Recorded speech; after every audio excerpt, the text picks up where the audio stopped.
નમસ્કાર દર્શક મિત્રો, નર્મદા સમાચારમાં આપનું હાર્દિક સ્વાગત છે। સૌપ્રથમ જોઈશું અત્યાર સુધીના મુખ્ય સમાચારો। ભરૂચ જિલ્લામાં યોજાયેલ તાલુકા પંચાયતની 3 બેઠકોની ચૂંટણીના પરિણામ જાહેર। કવિઠા અને કાવી બેઠક પર ભાજપ તો ચાંચવેલ બેઠક પર કોંગ્રેસનો વિજય। વાગરા તાલુકા પંચાયતની ચાંચવેલ બેઠક પર કોંગ્રેસના ઉમેદવાર માત્ર 1 મતથી વિજેતા। ભરૂચ જિલ્લામાં સાર્વત્રિક મેઘમહેર। ભરૂચ અને વાલિયામાં 2-2 ઇંચ વરસાદ ખાબક્યો। દહેજ બાયપાસ રોડ ઉપર આવેલ દિશા સૂચક બોર્ડ પવન સાથે વરસેલ વરસાદમાં ધરાશયી તો કલેક્ટર કચેરી બહાર જીપ ખાડામાં ફસાઈ। નગરપાલિકાની પ્રી મોન્સૂન કામગીરીના ધજાગરા। અંકલેશ્વરની ગળખોલ રેલવે ફાટક પર નિર્માણ પામી રહેલ ઓવરબ્રિજની કામગીરી મંદ ગતિએ। રૂપિયા 90 કરોડના ખર્ચે નિર્માણ પામી રહેલ બ્રિજની ધીમી કામગીરીના કારણે વાહન ચાલકો પરેશાન।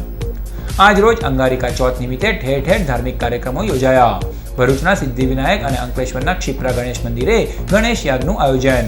ક્ષિપ્રા ગણેશ મંદિરે ભક્તોને પ્રસાદીના રૂપે ફૂલ છોડના રોપાનું વિતરણ કરાયું। ભરૂચના ઐતિહાસિક રતન તળાવમાં વધુ એક કાચબાનું મોત। રોષની લાગણી સાથે સ્થાનિકો કાચબાના મૃતદેહને લઈ કલેક્ટર કચેરી પહોંચ્યા। સમજાવટ બાદ કાચબાના મૃતદેહને પોસ્ટમોર્ટમ અર્થે ખસેડાયો। હાંસોડ તાલુકાના બાલોતા ગામે જંગલી સુવરનો ખેડૂત પર હુમલો। ખેતરમાં કામ અર્થે ગયેલ ખેડૂતને જંગલી સુવરે બચકા ભરતા સારવાર અર્થે ખસેડાયો।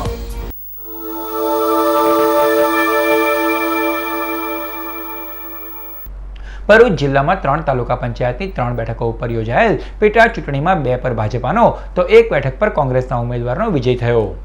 ભરૂચ જિલ્લામાં ભરૂચ, વાગરા અને જંબુસર તાલુકા પંચાયતની ખાલી પડેલ 3 બેઠકો ઉપર રવિવારના રોજ પેટા ચૂંટણી યોજાઈ હતી, જેમાં આજ રોજ જે તે મામલતદાર કચેરી પર મતગણતરી પ્રક્રિયા હાથ ધરવામાં આવી હતી। ભરૂચ તાલુકા પંચાયતની કવિઠા બેઠક ઉપર ભાજપના ઉમેદવાર દિવાળી બહેનનો 367 મતથી વિજય થયો હતો, જ્યારે જંબુસર તાલુકા પંચાયતની કાવી બેઠક ઉપર ભાજપના ઉમેદવાર ઇસ્માઇલ મલેકનો 154 મતોથી વિજય થયો છે। ભરૂચ તાલુકા પંચાયતમાં મુખ્ય ચૂંટણી સમયે ટાઈ પડતા ચિઠ્ઠી ઉછાળી પ્રમુખ નક્કી કરવામાં આવતા કોંગ્રેસ શાસન ધુરા સંભાળી હતી, પરંતુ હાલમાં ભરૂચ તાલુકા પંચાયતમાં કોંગ્રેસના 13 તો ભાજપાના 15 સભ્યો છે। આથી આગામી સામાન્ય સભામાં ભાજપ કોંગ્રેસ પાસે સત્તા આંચકી શકે એવા સંજોગો ઊભા થયા છે। આ તરફ સૌથી વધુ રસાકસી વાગરા તાલુકા પંચાયતની ચાંચવેલ બેઠક ઉપર જોવા મળી હતી। ચાંચવેલ બેઠકની પેટા ચૂંટણીમાં ઈવીએમ પ્રમાણે ભાજપાના ઉમેદવારને 1510 અને કોંગ્રેસના ઉમેદવારને 1511 મત મળતા ભારે વિવાદ થયો હતો। તંત્રના અધિકારીઓની હાજરીમાં પુનઃ મતગણતરી કરાતા કોંગ્રેસના ઉમેદવાર શબાના દિવાનનો માત્ર 1 મતથી વિજય થયો છે। આ વખતે ચૂંટણીમાં મતદારોએ નરેન્દ્રભાઈ મોદી વડાપ્રધાન બન્યા પછી અને વિજયભાઈ રૂપાણી મુખ્યમંત્રી બન્યા પછી જે વિકાસ થયો છે એ વિકાસ લોકો સુધી પહોંચશે એવો એમને પોતાને ભરોસો હતો। હજુ પણ એમના જે કામો બાકી છે આ જ સરકાર કરી શકશે એવા એમના વિશ્વાસને કારણે મતદારોએ ખૂબ મતો આપીને ભવ્ય વિજય આ સીટને બહુ લાંબા સમય પછી ભારતીય જનતા પાર્ટીના હાથમાં આવી છે। ભરૂચ જિલ્લામાં ગત રાત્રિએ ભારે પવન સાથે સર્વત્ર મેઘમહેર જોવા મળી હતી, જેના ખાના ખરાબીના દ્રશ્યો પણ સર્જાયા। ભરૂચ શહેર અને જિલ્લામાં ગત રાત્રિ દરમિયાન વરસાદની ધમાકેદાર બેટિંગ જોવા મળી હતી। ભારે પવન સાથે વરસાદ વરસતા વાતાવરણમાં ઠંડક પ્રસરી હતી। રાત્રિ દરમિયાન પવન સાથે વરસાદના કારણે ઠેર ઠેર ખાના ખરાબીના દ્રશ્યો જોવા મળ્યા છે। દહેજ બાયપાસ રોડ ઉપર શેરપુરા ગામ નજીક તંત્ર દ્વારા દિશા અને સ્થળ સૂચક બોર્ડ લગાવાયું હતું, જે ભારે પવન સાથે વરસેલ વરસાદમાં તૂટીને નજીકમાંથી પસાર થઈ રહેલ લક્ઝરી બસ, ટ્રક અને બાઇક પર પડ્યું હતું, જેમાં બાઇક ચાલક ઘવાયો પણ હતો। તો તાલુકાના અનેક ગામોમાં માર્ગ પર વૃક્ષ ધરાશયી થવાના પણ બનાવો બન્યા હતા। ભરૂચ જિલ્લામાં વરસેલ વરસાદના આંકડા ઉપર એક નજર કરીએ તો આમોદમાં 1 મિલીમીટર, અંકલેશ્વરમાં 1.5 ઇંચ, ભરૂચમાં 2 ઇંચ, હાંસોટમાં 8 મિલીમીટર, વાગરામાં 10 મિલીમીટર, વાલિયામાં 2 ઇંચ અને ઝઘડિયા પંથકમાં 14 મિલીમીટર વરસાદ નોંધાયો હતો। ભરૂચ કલેક્ટર કચેરીની બહાર એક જીપ ખાડામાં ફસાતા નગરપાલિકાની પ્રી મોન્સૂન કામગીરી છતી થઈ। ભરૂચમાં ગત રાત્રિના ભારે પવન સાથે વરસાદ વરસતા કલેક્ટર કચેરી નજીકથી પસાર થતા માર્ગ ઉપર પાણી ભરાયું હતું। અહીંથી પસાર થતી એક તુફાન જીપ ખાડામાં ફસાઈ ગઈ હતી। ભરૂચ નગર સેવા સદન દ્વારા ગટર લાઇન માટે ખોદકામ કરવામાં આવ્યા બાદ પેચિંગ વર્ક ન કરાતા આ દુર્ઘટના બની હતી, ત્યારે નગરપાલિકા પ્રી મોન્સૂન કામગીરીના આ ઘટનાથી ધજાગરા ઉડી ગયા હતા। હું વાયલન કંપનીમાં ચાલુ છું અને રાતે શિફ્ટ છોડીને કલેક્ટર ઓફિસની સામે હું આરામ કરવા માટે ગાડી પાર્ક કરીને સૂતો હતો। રાતે વરસાદ પડવાના કારણે મારી ગાડી ત્યાં સાઈડમાં જે ગટર લાઈન ખોદેલી હતી તેમાં મારી ગાડી ફસાઈ ગઈ છે। નુકસાન થયું તો ગાડીનું નુકસાન તો છે જ સાહેબ। રાજુભાઈ। અંકલેશ્વરની ગડખોલ રેલવે ફાટક પર નિર્માણ પામી રહેલ ઓવરબ્રિજની કામગીરી મંદ ગતિએ ચાલી રહેલ કામના કારણે વાહન ચાલકો ત્રાહિમામ પોકારી ઉઠ્યા છે. અંકલેશ્વરની ગડખોલ રેલવે ફાટક પર ટ્રાફિક જામની સમસ્યાને લઈ રાજ્ય સરકાર દ્વારા રેલવે ફાટક પર ઓવરબ્રિજ બનાવવાની કામગીરીને મંજૂરી આપવામાં આવી હતી. જેના પગલે ₹90 કરોડના ખર્ચે જિલ્લાના પ્રથમ ટી શેપના ઓવરબ્રિજનું સુરવાડી ફાટક પર કામકાજ ચાલી રહ્યું હતું. પરંતુ ઓવરબ્રિજ બનાવવાની કામગીરી મંથર ગતિએ ચાલતા વાહન ચાલકો ત્રાહિમામ પુકારી ઉઠ્યા છે. આ કામગીરીના કારણે ગડખોલ પાટિયા ઉપર વારંવાર ટ્રાફિક જામની સમસ્યા પણ સર્જાય છે, જેનાથી લોકોના સમયનો વેડફાટ થાય છે. ઉપરાંત ઓવરબ્રિજની કામગીરી કરી રહેલ કામદારોને સલામતીની કોઈ સાધનો પણ ન અપાતા હોવાનું બહાર આવ્યું છે. જાણવા મળતી વિગતો અનુસાર રેલવે વિભાગની મંજૂરી ન મળતા બ્રિજનું અડધું કામ અટવાઈ પડ્યું છે. રેલવે વિભાગ દ્વારા ₹18 કરોડના ખર્ચે રેલવે લાઇનની ઉપરના ભાગની કામગીરી કરવામાં આવનાર છે, પરંતુ મંજૂરીની આંટીઘૂંટીમાં બ્રિજની કામગીરી મંદ ગતિએ ચાલી રહી હોવાનું જાણવા મળી રહ્યું છે. બ્રિજનું બહુ સારું કામ કરી રહ્યા છે. એનું કહેવાનો મતલબ છે એવું છે, આ કામ બહુ ધીરું ચાલી રહ્યું છે. કોઈ સેફટી છે નહીં માણસો માટે, હેલ્મેટ વેલ્મેટ કંઈ છે નહીં. કામ સ્પીડમાં કરે એની માટે વિનંતી કરવા માંગીએ છીએ અને જે સ્પીડમાં હજી ચાલે. ભરૂચના ઐતિહાસિક રતન તળાવમાં વધુ એક દુર્લભ કાચબાનું મૃત્યુ થતાં રોષે ભરાયેલા સ્થાનિક રહીશોએ કાચબાના મૃતદેહને લઈ કલેક્ટર કચેરીએ પહોંચ્યા હતા. ભરૂચના ઐતિહાસિક રતન તળાવમાં વધુ એક કાચબાનું મોત થતાં સ્થાનિક લોકોમાં રોષની લાગણી જોવા મળી હતી. સ્થાનિકોના આક્ષેપ અનુસાર કાચબાના મોત અંગે તંત્રમાં અસંખ્યવાર રજૂઆતો કરવા છતાં અને ગ્રાન્ટ મંજૂર થઈ હોવા છતાં રતન તળાવની સાફ સફાઈ અંગે તંત્ર દ્વારા ઢીલાશ મૂકવામાં આવી છે. આજ દિન સુધી તંત્ર દ્વારા તળાવની સાફ સફાઈ અને નવીનીકરણ માટે પગલાં લેવામાં આવ્યા નથી. તંત્રની નિષ્કાળજીથી કંટાળેલા સ્થાનિકોએ કાચબાના મૃતદેહને જિલ્લા સમાહર્તાની કચેરીના ગેટ પાસે મૂકી દેતા તંત્રના કર્મચારીઓ અને પોલીસ દોડતી થઈ ગઈ હતી. જોકે અધિકારીઓએ સ્થાનિકોને સમજાવી કાચબાને પોસ્ટમોર્ટમ અર્થે મોકલવાની તજવીજ હાથ ધરી હતી. કોઈ નથી કલેક્ટર આવતા. સાહેબ આવે એટલે રજૂઆત કરો. નહીં અમે ઉપર સાહેબને ટેબલ પર મૂકીશું. અમે ટેબલ પર મૂકીશું સાહેબના. તમને જ્યારે આટલું ઘંટાટ તો અમે તો વર્ષોથી ત્યાં રહીએ. આ કલેક્ટર ઓફિસના પ્રાંગણમાં પડેલો કાચબો રતન તળાવમાં મૃત્યુ પામ્યો છે. આ કાચબો જંગલ કાંઠાના શિડ્યુલ 1માં આવતો હોય છે ને એની સંપૂર્ણ સાચવવાની જવાબદારી જંગલ ખાતાની હોય છે, પણ જંગલ ખાતાવાળા બિલકુલ પણ ધ્યાન આપતા નથી અને એનું કોઈ પોસ્ટમોર્ટમ નથી કરવામાં આવતું કે કોઈ પણ જાતની કાર્યવાહી કર્યા વગર અમુક લોકોને દારૂ પીવાના અને એના પૈસા આપી 1000-1500 આપીને આનો નિકાલ કરાવી દેવામાં આવે છે ને આની કોઈ કાર્યવાહી કરવામાં આવતી નથી. આજે આનું આયુષ્ય 300 વર્ષ જેટલું હશે ને આ બહુ દુર્લભ કાચબો હતો અને જે એક્સપાયર થઈ ગયો, હવે એની જાળવણીના અભાવે આ એક્સપાયર થઈ ગયો છે. હું મહેન્દ્ર કઠવાડિયા આરએફઓ. રતન તળાવમાં કાચબો મરી ગયેલ, જેનો લાવીને એનો રોજકામનો પંચકેશ કરી પછી એનું પીએમ કરી અને જ્યાં અમારું ફોરેસ્ટનું જ્યાં જે છે ત્યાં એને અગ્નિદાહ આપીને આગ પૂર્ણ કરીશ. હાંસોડ તાલુકાના બાલોતા ગામે ખેતરમાં કામ અર્થે ગયેલ ખેડૂત ઉપર જંગલી સુવરે હુમલો કરતા ખેડૂતને સારવાર અર્થે ખસેડાયો. હાંસોડ તાલુકાના બાલોતા ગામ ખાતે રહેતા 60 વર્ષીય ખેડૂત હસમુખ પટેલે તેમના ખેતરમાં પરવરનું વાવેતર કર્યું હોય તેઓ ગત સાંજે તેમના ખેતર કામ અર્થે ગયા હતા. આ દરમિયાન જંગલી સુવરે અચાનક તેઓ ઉપર હુમલો કરી દીધો હતો. સુવરે ખેડૂતને શરીરના ભાગે બચકા ભરતા તેઓ ગંભીર રીતે ઘાયલ થયા હતા. ઈજાગ્રસ્ત ખેડૂતને સારવાર અર્થે હાંસોડની કાકાબા હોસ્પિટલ ખસેડવામાં આવ્યા હતા. હાલ ખેડૂતની તબિયત સુધારા પર હોવાનું જાણવા મળ્યું છે. સાંજના સમયે હું મારા પરવરવાળા ખેતર આંટો મારવા ગયો હતો. અચાનક મારી ઉપર જંગલી ભૂંડે હુમલો કર્યો અને મને ઘણો ઈજાગ્રસ્ત કર્યો છે.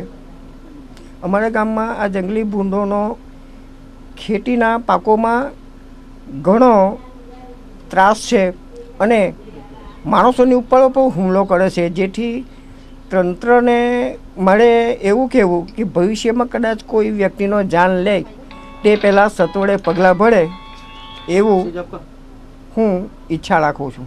જંગલી સુવરના કરડવા માટે દાખલ કરવામાં આવ્યા હતા. તેઓને શરીરના જુદા જુદા ભાગ ઉપર બચકું ભરવામાં આવ્યું હતું. આથી તેઓને 25 જેવા ટાંકા આવ્યા હતા, હાથમાં, પગમાં, કમરના ભાગે બધું થઈને. તેઓને એક દિવસ દાખલ કરવામાં આવ્યા, બધા રિપોર્ટ્સ કરાવ્યા અને આજે સવારે તેઓને રજા આપવામાં આવી છે.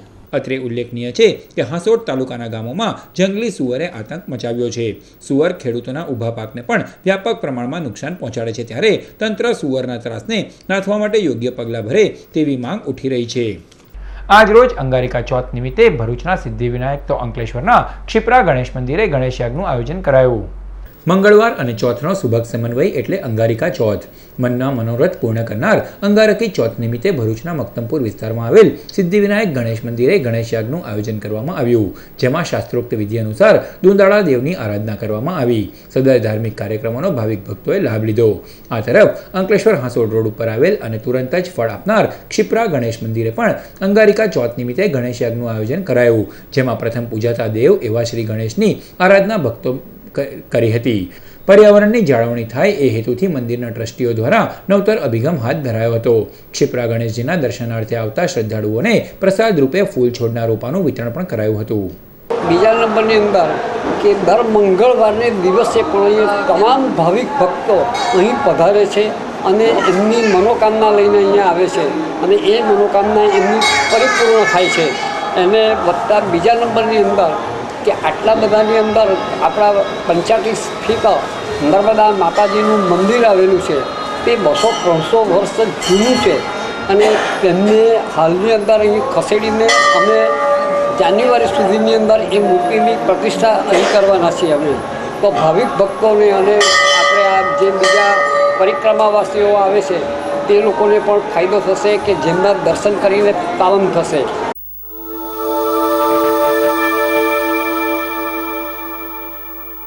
ભરૂચના નંદલાવ રોડ ઉપર આવેલ દીપ એન્ટરપ્રાઇઝ નામની હાર્ડવેરની દુકાનને તસ્કરોએ નિશાન બનાવી હતી. ભરૂચના નંદલાવ રોડ ઉપર આવેલ હરિઓમ નગર સ્થિત દીપ એન્ટરપ્રાઇઝ નામની હાર્ડવેરની દુકાનમાં ગત રાત્રિના તસ્કરો ત્રાટક્યા હતા. દુકાન માલિક તેજ ચૌહાણ રાત્રિના દુકાન બંધ કરી ગયા હતા. તે બાદ તસ્કરોએ શટર તોડી અંદર પ્રવેશ કર્યો હતો અને 2 મોટર, પાઇપ તેમજ રોકડ રકમ મળી ₹50,000ના મત્તાની ચોરી કરી ફરાર થઈ ગયા છે. દુકાન માલિક દ્વારા પોલીસને જાણ કરાતા એ ડિવિઝન પોલીસે ગુનો નોંધવાની તજવીજ હાથ ધરી છે. ગઈકાલે સાંજે 7:30થી 8:45ના ગાળા દરમિયાન દુકાન બંધ કરીને જતી વખતે મારો તમામ વકરો તથા મારું પોતાનું પર્સનલ પર્સ દુકાનમાં હું ભૂલી ગયેલો. આજે સવારે રૂટીન મુજબ આવીને સવારે 8 વાગે જો ત્યાં બહારથી શટલ ઉંચકાયેલ હતું. એ જોતાં અમે સોનેરવેલ પોલીસ સ્ટેશન ફોન કર્યો. ત્યાંથી આવ્યા, એમની હાજરીમાં શટલને ઊંચું કર્યું અને અંદર જોતા ખબર પડી કે મારું જે પોતાનું પર્સ અને ગઈકાલનો જે વકરો લગભગ 7,000 રૂપિયા અને પર્સમાં લગભગ મારા 25,000 થી 30,000 રૂપિયા હતા, જે અત્યારે બધાની સામે જોતા દેખાઈ રહેલ નથી. અને સામાનમાં લગભગ પાઇપની નીચેથી જે નીકળે એવી 2 ભાડી અને 2 મોટર ગુમ થયેલ જણાય છે. કેન્દ્ર સરકારની વિવિધ યોજનાઓ અંગે માહિતી આપતી મોદી ફેસ્ટ બસનું આજરોજ ઉદ્ઘાટન કરાયું. ભરૂચ શહેરના શીતલ ગેસ્ટ હાઉસ પાસે કેન્દ્ર સરકારના ડીસી ડિપાર્ટમેન્ટ દ્વારા કેન્દ્ર સરકારની વિવિધ યોજનાઓ અંગે માહિતી પૂરી પાડવાના હેતુથી Modi fest making of development India અંતર્ગત માહિતી પૂરી પાડવામાં આવી રહી છે. જેના ભાગરૂપે ભરૂચ ખાતે મોદી ફેસ્ટ બસનું નગરપાલિકાના પ્રમુખ આરવી પટેલના વરદ હસ્તે શ્રીફળ વધેરી ઉદ્ઘાટન કરાયું. આ પ્રસંગે ભરૂચના ધારાસભ્ય દુષ્યંત પટેલ વિશેષ ઉપસ્થિત રહ્યા. આ બસમાં ફિલ્મ દ્વારા સરકારી યોજનાઓની માહિતી પૂરી પાડવામાં આવશે. શહેરના 15 વિસ્તારમાં સાંજના સમયે મોદી ફેસ્ટ બસની ટીમના સભ્યો આ અંગે માહિતી આપશે. સદર કાર્યક્રમમાં ભાજપાના મહેન્દ્ર કંસારા, જિગ્નેશ મિસ્ત્રી અને આમંત્રિતો ઉપસ્થિત રહ્યા. આ ભરૂચના 15 વિસ્તારોમાં જશે અને 15 વિસ્તારોમાં બસ ઊભી રહીને લગભગ સાંજના સમયે આ બસમાં ફિલ્મો દ્વારા, એની કેસેટ દ્વારા એને સમજાવવામાં આવશે, જેથી કરીને સામાન્ય લોકો, ગરીબ લોકો આ ફિલ્મ જોઈને પણ સરકારની કઈ યોજના કાર્યરત છે અને કઈ યોજનામાં તેઓને લાભ મળી શકે, આવી એક સુંદર પ્રકારની વ્યવસ્થા જ્યારે કેન્દ્ર સરકારે એનએફડીસી ડિપાર્ટમેન્ટે કરી છે, ત્યારે ભરૂચની જનતાને મારી વિનંતી છે કે આ બસ જ્યારે ઊભી હોય તો એને ધ્યાનપૂર્વક જોવે. અનેક યોજનાઓનો લાભ આની અંદર જોવામાં આવશે. ભરૂચ એ ડિવિઝન પોલીસે ઉમરાજ ગામે જુગાર રમતા 6 જુગારીઓને ધરપકડ કરી. ભરૂચ એ ડિવિઝન પોલીસના સૂત્રોને મળેલ બાતમીના આધારે તેઓએ ઉમરાજ ગામની નવી નગરીમાં દરોડા પાડ્યા હતા, જેમાં 6 જુગારીઓ પાનાપત્તાનો જુગાર રમતા રંગે હાથ ઝડપાઈ ગયા હતા. પોલીસે તેઓ પાસેથી કુલ ₹10,200નો મુદ્દામાલ કબજે કરી કાયદેસરની કાર્યવાહી હાથ ધરી છે. ઝડપાયેલ જુગારીઓમાં અયુબ પથરાવાલા, ફતેહસિંહ વસાવા, રમણ વસાવા, મહેશ વસાવા, ઉસ્માન કાણી અને ઇમ્તિયાઝ પટેલનો સમાવેશ થાય છે. હાંસોટની કાકાબા હોસ્પિટલમાં દર્દીની સર્જરી કરી 340 ગ્રામની પથરી કાઢવામાં આવી. હાંસોટની કાકાબા હોસ્પિટલમાં ભરત વસાવા નામના દર્દીના પેટમાં દુખાવાની ફરિયાદ સાથે દાખલ થયા હતા. તેઓને સોનોગ્રાફી કરતાં તેઓને પથરી હોવાનું નિદાન થયું હતું. હાંસોટની કાકાબા હોસ્પિટલના તબીબો દ્વારા સફળ શસ્ત્રક્રિયા કરી 340 ગ્રામની પથરી બહાર કાઢવામાં આવી હતી અને દર્દીને રાહત અપાઈ હતી. એ પેશન્ટ લગભગ 10-15 દિવસ પહેલાં હોસ્પિટલમાં આવ્યું હતું. તેમના બધા રિપોર્ટ્સ કરાવવામાં આવ્યા, લોહીના, પેશાબના, અને પેશાબના રિપોર્ટ્સમાં કિડની પર સોજો હોવાનું આવ્યું. તેથી તેઓને સોનોગ્રાફી કરાવવા કહ્યું અને સોનોગ્રાફીમાં જોયું તો આટલી મોટી પથરી છે સોનોગ્રાફીના રિપોર્ટ્સમાં. એ માટે તેઓને ઓપરેશન કરવાનું નક્કી કર્યું અને આજે તેઓનું સફળ ઓપરેશન થયું. પથરીનું વજન લગભગ 350 ગ્રામની આસપાસ છે. કાકાબા હોસ્પિટલમાં આવા ઘણા બધા ઓપરેશનો કરવામાં આવ્યા છે પથરીના. તેમાંની સૌથી મોટી પથરી કહે તો તેમાંની આ એક છે અને ઘણા બધા સફળ ઓપરેશન આપણે ત્યાં દર મંગળવારે થાય જ છે. વાલિયા તાલુકાના સોળગામ ખાતે વરસાદી પાણી ભરાવાને પગલે વિદ્યાર્થીઓ સહિત ગ્રામજનોને હાલાકી વેઠવાનો વારો આવી રહ્યો છે. વાલિયા તાલુકાના સોળગામ ખાતે શ્રીરંગ નવચેતન હાઈસ્કૂલ આવેલી છે. આ શાળામાં ધોરણ 9 અને 10માં 200 જેટલા વિદ્યાર્થીઓ અભ્યાસ કરે છે, પરંતુ શાળાએ આવન જવન માટેના માર્ગ પર દર ચોમાસાની સિઝનમાં પાણી ભરાઈ જાય છે અને આ પાણી ભરાવાના કારણે નાળામાં કાદવ કિચડ થઈ જાય છે. શાળાએ આવતા વિદ્યાર્થીઓએ ઘૂંટણ સુધીના પાણીમાંથી પસાર થવું પડે છે, જેને પગલે પાણીમાં ગરકાઈ થઈ જવાનો પણ ભય વિદ્યાર્થીઓને સેવી રહ્યો છે. આ પરિસ્થિતિના પગલે ગ્રામજનો અને વિદ્યાર્થીઓ હેરાન પરેશાન થઈ ગયા છે.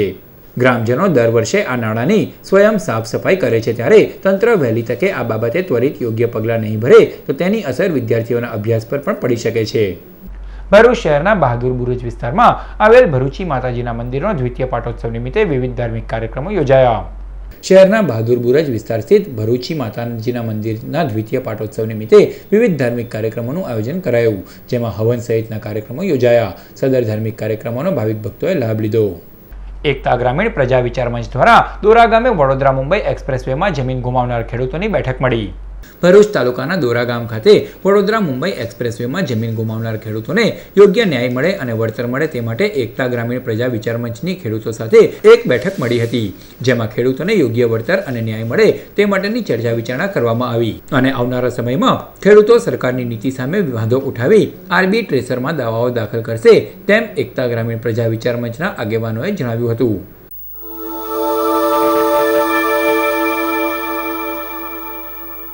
સમાચાર પૂર્ણ કરતા પહેલા મુખ્ય સમાચારો પર ફરી એક નજર. ભરૂચ જિલ્લામાં યોજાયેલ તાલુકા પંચાયતની 3 બેઠકોની ચૂંટણીના પરિણામ જાહેર. કવિઠા અને કાવી બેઠક પર ભાજપ તો ચાંચવેલ બેઠક પર કોંગ્રેસનો વિજય.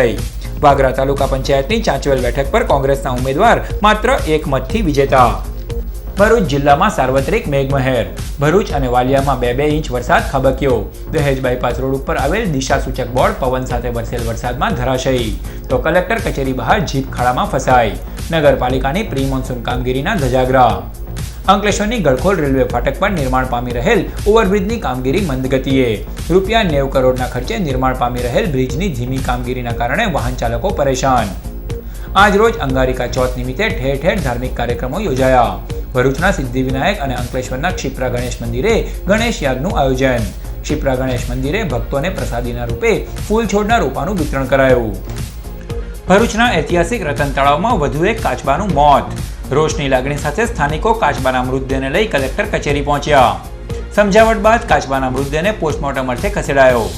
હાંસોટ તાલુકાના બાલોતા ગામે જંગલી સુવરનો ખેડૂત પર હુમલો. ખેતરમાં કામ અર્થે ગયેલ ખેડૂતને જંગલી સુવરે બચકા ભરતા સારવાર અર્થે ખસેડાયો. તો આ હતા અત્યાર સુધીના નર્મદા સમાચાર. નવા સમાચારો સાથે ફરી મળીશું. નમસ્કાર.